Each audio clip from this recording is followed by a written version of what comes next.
booktube and welcome back to Random Librarian.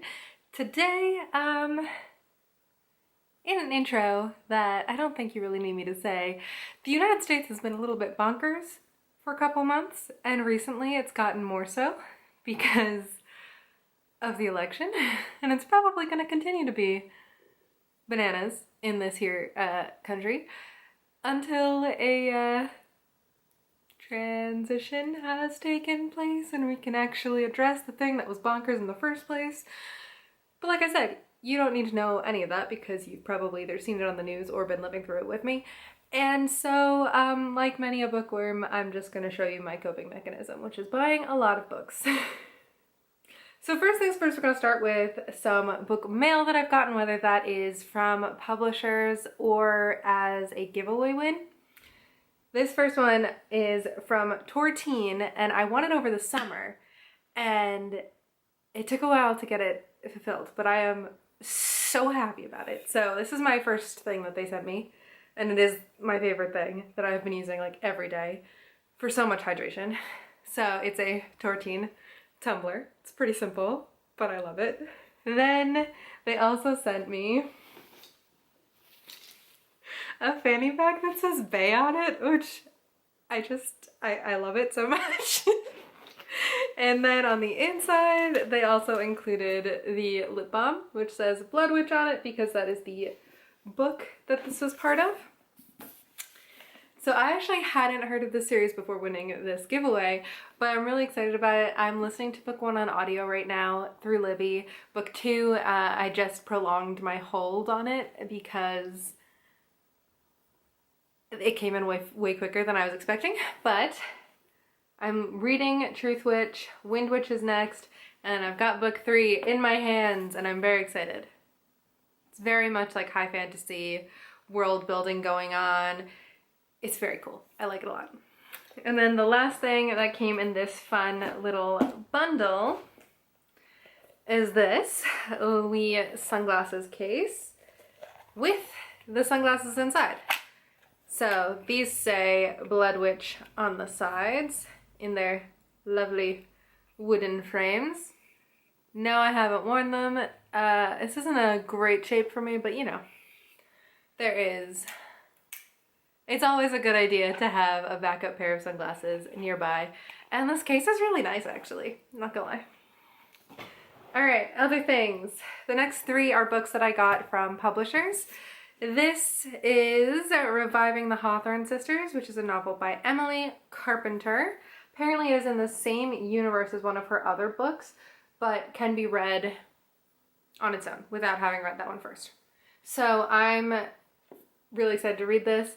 It deals with con men and murder mysteries, and it just sounds amazing. So I'm going to be reading this one hopefully pretty soon, and then the publishers were nice enough to say that they would send a copy to someone else as a giveaway win. So win for everybody on Instagram. Random Librarians. Basically, I love stories about con men and ladies. Con women? Con folk? Cons. And then these next 2 were from, I think, the same publisher. Or no. So this one is from Lake Union.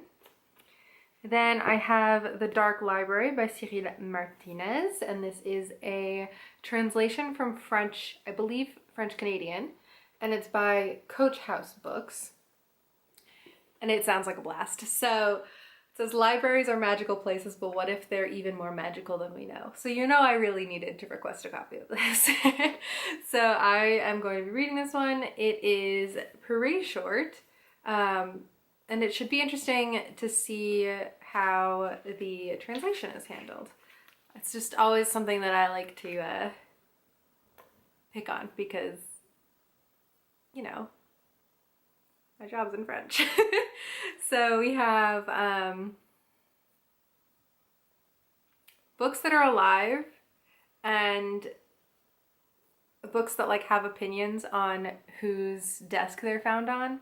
It opens with like a main character who goes searching through their bookshelf because they're like so often there are books on this shelf that I don't remember buying, and I find them at just the right moment when I need one. And I feel like that is a very relatable moment in any bookworm's life. So this seems pretty fun.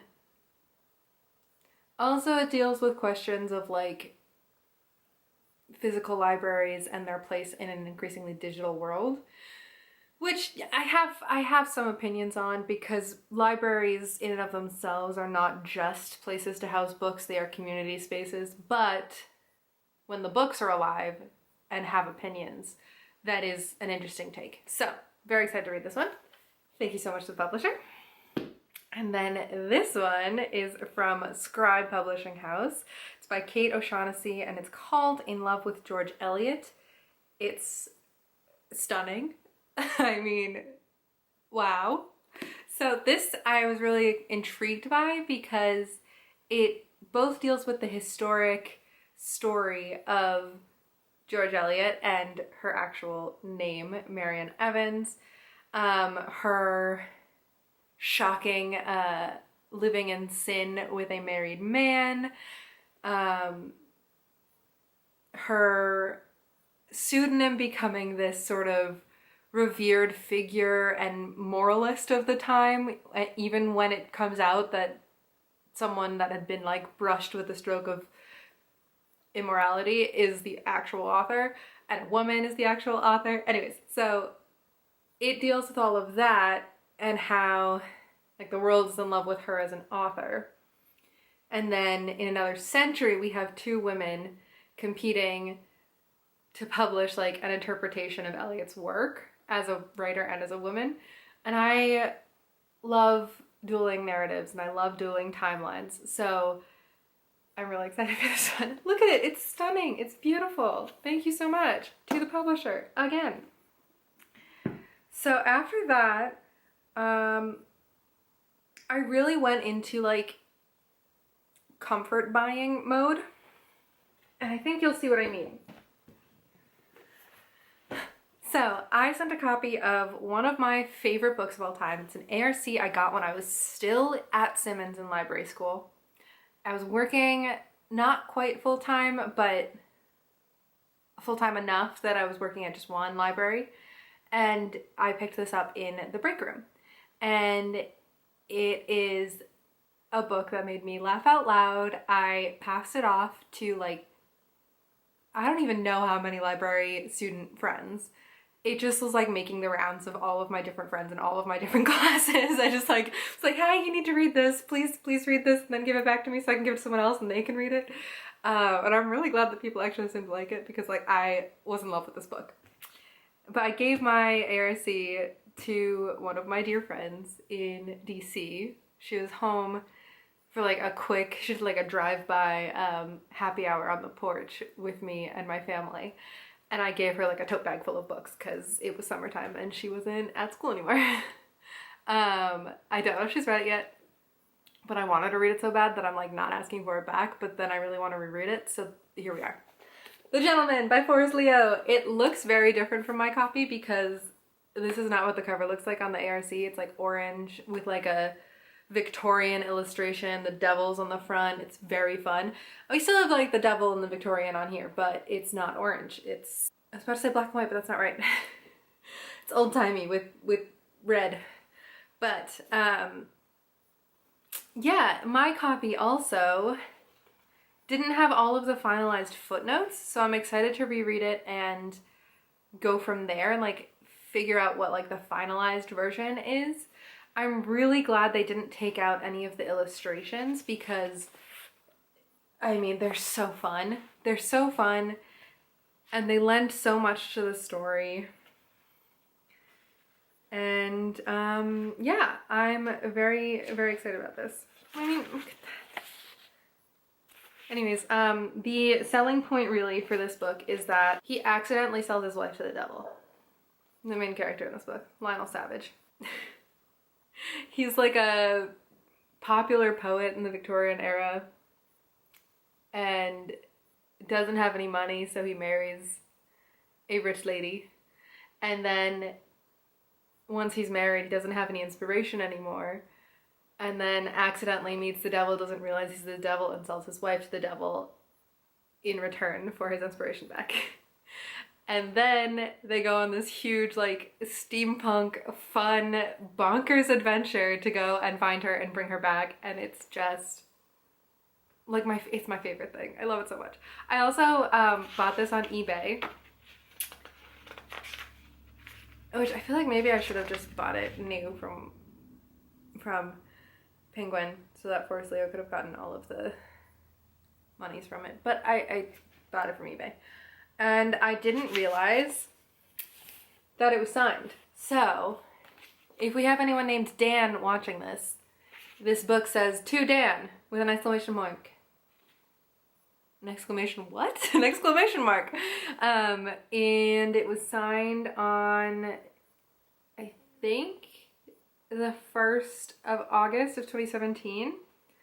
And it has Forrest Leo's signature in it. So, if anyone named Dan is watching this and would like me to send them my copy when it's done, I would be very happy to do that. If there are more than one Dan, if there is more than one Dan in the comments vying for this, I will pull your usernames from a hat, because I do just want to, like, pass this on and have more people just absolutely fall in love with this story. I'm really excited to reread it. Okay, in the same vein of needing comfort, I gave this version of one of my copies of Pride and Prejudice to my godmother's daughter, who we just call my cousin because it's much quicker. And that is the Norton Critical Edition of Pride and Prejudice. I love how many footnotes and included essays are in here, so I just wanted this copy again. And I should probably get rid of some of the copies that I have that are just, like, pretty, because I usually just reread this one. So there might be an Austen giveaway on my Instagram as well. Who knows? Then in the same headspace, I bought the Norton Critical Edition for Emma, because I have never read it before in this form, and I just feel like if I love the footnotes and the additions enough in the other one, it might be just as fun in this one, although it doesn't seem like there's that many footnotes here. Interesting. But yeah, Emma. And then apparently the Northanger Abbey annotated version in the Norton Critical Edition sucks. The reviews I saw of it online just did not seem good, so I got the Anchor annotated and edited Northanger Abbey for that. Ooh, pictures, fun! Northanger Abbey. Then, when Shelby was here, I found this guy in a secondhand shop and suddenly realized that I was absolutely in love with the olive editions. And so I found a whole bunch on eBay. This is just like my brain lately. So I found a whole bunch of the older ones on eBay, including Crazy Heart, which is a novel by Thomas Cobb. I know nothing about it. I'm totally fine with that. I found Tales of the City by Armistead Maupin. I'm assuming that's translated from French. Again, no idea what it's about. Very excited about it. Then Jane Eyre, which I haven't reread since high school, so I think it should be pretty fun to try and dive into it now as an adult and hopefully like it more. That whole, like, gothic element is very much my jam now. I love Anthony Horowitz, and I found Moriarty, so I got that. Very excited. And then lastly, I think this one is a fake version of an olive edition, because it's not the right size, and also it's shiny as opposed to matte, which is what all of the others are. So I don't really know what to do about that, but it's Frankenstein by Mary Shelley, which is always fun to reread. And the illustration's beautiful, and I mean, another reason that I think it's a fake is like the size of the print, the color of the pages. But I'm also just kind of baffled that someone would think to do that. I mean, they got me, but they got me for like $5. So I'm confused.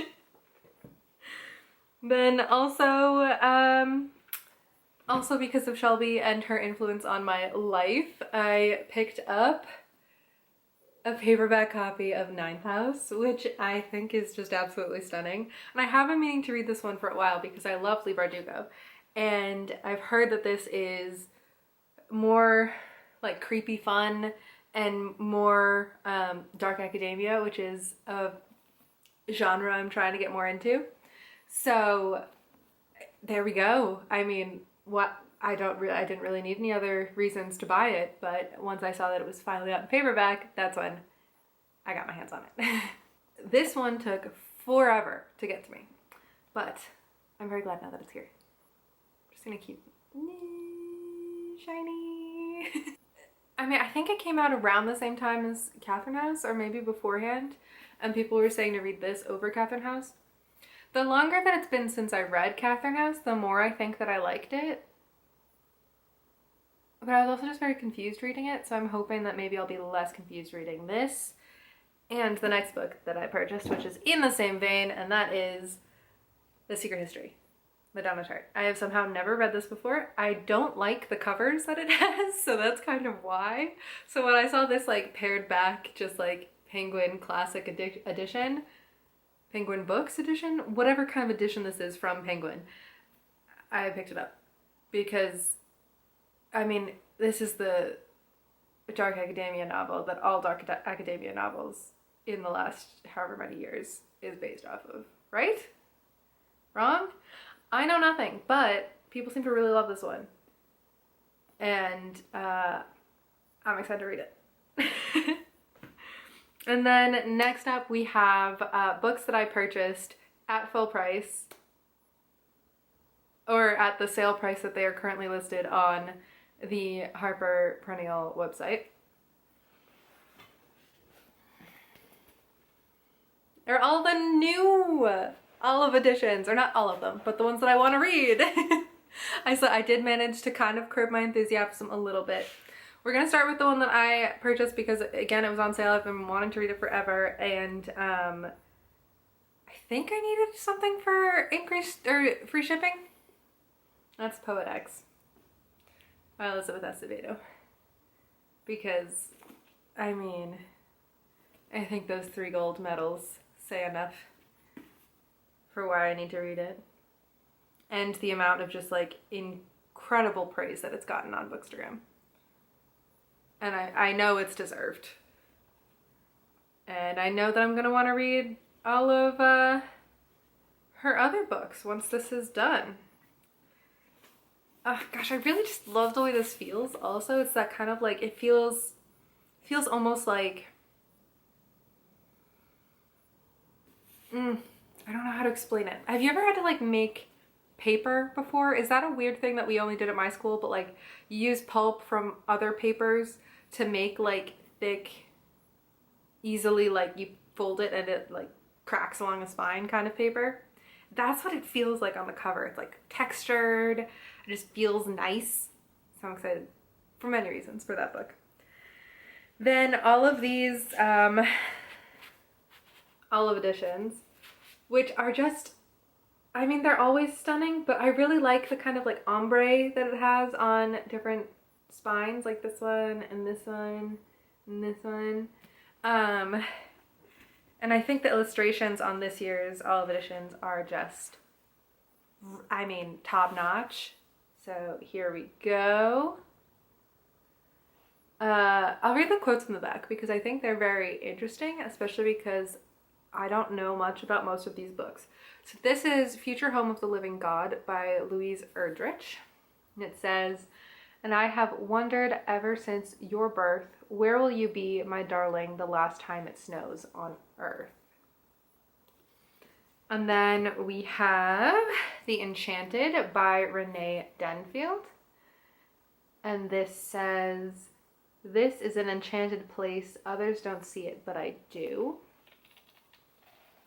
They also all have kind of like a bigger print and they just feel nice in the hands. Then we have the Queen of the, it's either Tierling or Tearling, I don't know, Erica Johansson. And again, is it tear or tear? Because it says, Tear Queen, you'll either be dead within a week or you'll be the most fearsome ruler this kingdom has ever known. I see no middle ground. And I mean, this looks very just high fantasy. Even if it's not fantasy, we've got a lot of like, I mean, she's wearing her little crown, riding her mighty steed. Just seems like it'll be a very high stakes, all or nothing, as it says in the back, kind of book.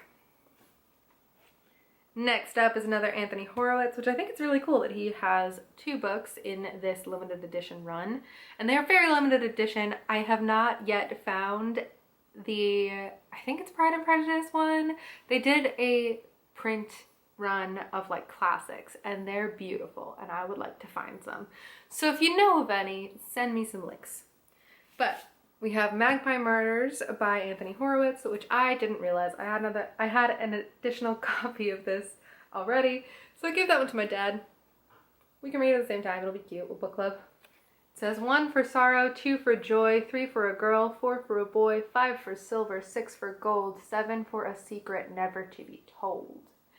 And if I remember right, this is a story within a story where an author gets murdered and it has something to do with the book, novel, murder mystery that they are writing. So, we love a frame narrative, envelope narrative, whatever it is, we love it. We love to see it. Then we have Commonwealth by Ann Patchett, which is a very pretty cover normally, but I mean, have you ever seen a prettier cover? Like, ever? I don't think I have. So, I'm excited. I also haven't read this yet, which I think is weird. I haven't read a lot of Ann Patchett. I think the thing I've read of hers that I still haven't finished for some reason is I think it's an autobiography, but it's also the story of one of her best friends in college. I need to re-get that on Libby, if that was her, because it was really, really good. And it's just very interesting to follow, like, through the, I don't know, academia. It's so interesting to me because I have a master's degree, but I don't think it was like the like academic experience that a lot of like career academics or authors go through. So yeah, but Commonwealth, the quote here is, the christening party took a turn when Albert Cousins arrived with gin. And then the last of this year's Olive editions that I wanted was The Golem and the Ginny by Helene Wecker, which again is just so stunning. It's I love orange also, so like that could be where like why the last 2 are the ones that I'm just like completely mind blown over. But she glanced back as she rounded the corner and was surprised to find him still there, gazing after her as though deeply perplexed. A tall man with a shining face, the strangest and most familiar of the city's sights. So yes, normally these editions go for $10 US. I think they were around 8. So if you want to get some for Christmas presents for people, now would be a good time to do so. Yeah, so I've bought a lot of books recently, and I haven't been reading much because it was not compatible with my stress levels. I am currently reading also one of the biggest books of my shelves, which is Priory of the Orange Tree. So it might be a while before I get to any on this list, but if any of these are particular favorites of yours, please let me know in the comments down below so I know which ones to start first. Thank you for watching if you've made it to this point. I'm very impressed. That is a lot of time to be watching because I've just been babbling for, wow, 25 minutes. Anyways, that is my video for today, and I hope I will see you at another one soonish. Bye guys!